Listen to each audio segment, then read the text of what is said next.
చిత్తూరు జిల్లా కుప్పం తెలుగుదేశం పార్టీ కార్యాలయంలో ఏర్పాటు చేసిన మీడియా సమావేశంలో ఎమ్మెల్సీ కంచర్ల శ్రీకాంత్ మాట్లాడుతూ అబ్దుల్ కలాంను రాష్ట్రపతి చేయడంలో చంద్రబాబు కీలక పాత్ర పోషించారు.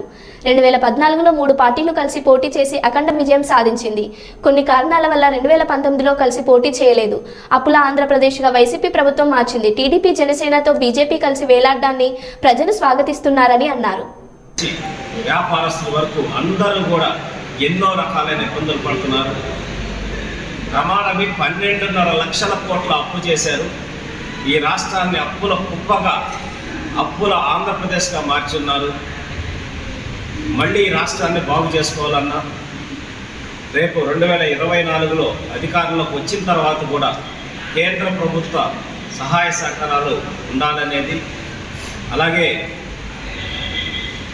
బీజేపీ పార్టీ కూడా వాళ్ళు చేసుకున్నటువంటి సర్వేల్లో తెలుగుదేశం పార్టీ జనసేన పొత్తుతోటి అత్యధికంగా స్థానాలు సాధించి అటు ఎంపీ స్థానాలు కావచ్చు, ఇటు ఎమ్మెల్యే స్థానాలతోటి ప్రభుత్వం ఏర్పాటు చేసేటటువంటి అవకాశాలు 100% అని చెప్పి నమ్మి మళ్ళీ ఢిల్లీకి ఆహ్వానించడం, చంద్రబాబు నాయుడు గారు, పవన్ కళ్యాణ్ గారు వెళ్ళి చర్చలు జరిపి ఫైనల్గా పొత్తుతోటి వెళ్ళాలని చెప్పి నిర్ణయించడం జరిగింది. ఇది చాలా చారిత్రాత్మకమైన అవసరం ఆంధ్రప్రదేశ్కి. దీని మీద ప్రజల్లో చాలా మంచి స్పందన వస్తుంది. ఎందుకంటే కేంద్ర ప్రభుత్వంతో సఖ్యత అనేది అవసరం. రేపు 2024లో కూడా కేంద్రంలో బీజేపీ మనం కలిసి వెళ్ళాలని చెప్పి నిర్ణయం తీసుకోవడాన్ని ప్రజలు కూడా హర్షిస్తూ ఉన్నారు. ఈ దుర్మార్గమైన పాలన నుంచి ఆంధ్రప్రదేశ్ని విముక్తి చేయాలన్నా కూడా ఈ తెలుగుదేశం, జనసేన, బీజేపీ కొత్త అవసరమని ప్రజలు కూడా భావిస్తున్నారు. నిన్న మేదరమెట్లో ముఖ్యమంత్రి గారు మేదరమెట్లో జరిగిన సభలో, సిద్ధం సభలో, అంటే అబద్ధాలను కూడా ఎంత కాన్ఫిడెన్స్గా చెప్పచ్చో ముఖ్యమంత్రి గారిని చూసి నేర్చుకోవచ్చు. అంటే అది అబద్ధం అని ఆయన మనసుకు తెలుసు. ఆయనతో పాటు వేదిక మీద కూర్చున్న వాళ్ళందరికీ తెలుసు. ముందు కూర్చున్న వాళ్ళలో చాలామందికి తెలుసు. ఇంకెవరో కొంచెం మంది అమాయకులు పాపం ఎవరన్నా తెలియకపోవచ్చు, కానీ ఆ సభకు వచ్చిన జనాలకు కూడా ముఖ్యమంత్రి గారు అవాస్తవాలు చెప్తున్నారనే తెలుసు.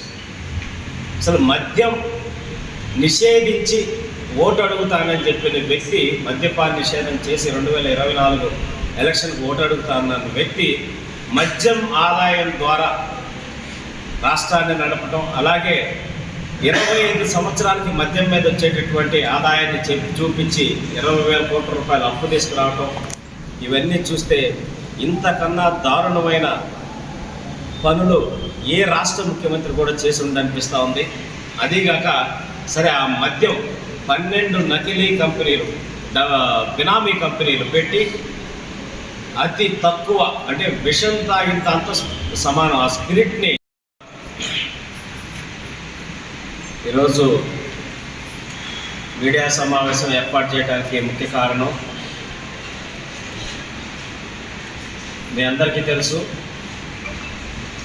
అఫీషియల్గా తెలుగుదేశం పార్టీ, జనసేన 2 పార్టీలు కూడా పొత్తుతో ముందుకెళ్తున్నాయన్న సంగతి ఇప్పటికే మీకు తెలిసిందే.